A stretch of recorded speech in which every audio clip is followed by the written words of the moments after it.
Le datura est une plante exotique envahissante appartenant à la même famille que les pommes de terre, les solanacées. Originaire d'Amérique, cette plante affectionne les milieux perturbés. En une année, elle est capable d'envahir une surface de plusieurs milliers de mètres carrés.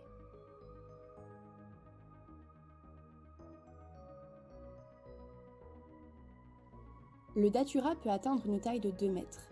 Ses feuilles, irrégulièrement dentées et possédant un long pétiole, dégagent une odeur désagréable. La fleur est en forme d'entonnoir de 4 à 10 cm. Généralement de couleur blanche, elle peut dans certains cas virer au violet. Le fruit immature forme une capsule verte épineuse, comportant jusqu'à 300 graines. À maturité, la bogue devient jaune-marron et déverse ses graines au moindre mouvement.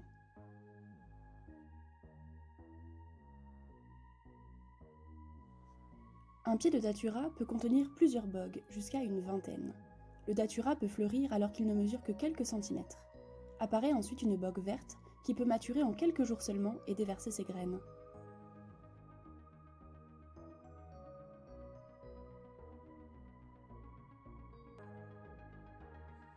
Le datura est une plante toxique de la tête aux pieds.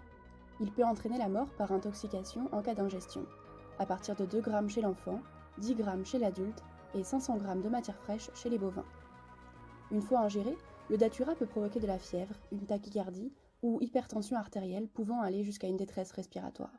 S'ensuivent des troubles de la conscience, agitation, confusion mentale, parfois convulsions ou coma.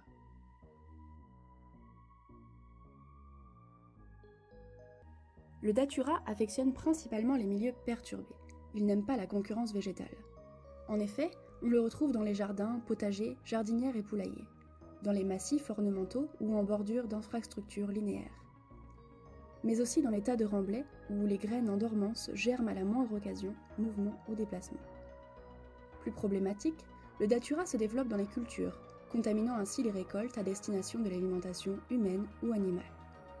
Enfin, on le retrouve aussi dans les prairies de pâture.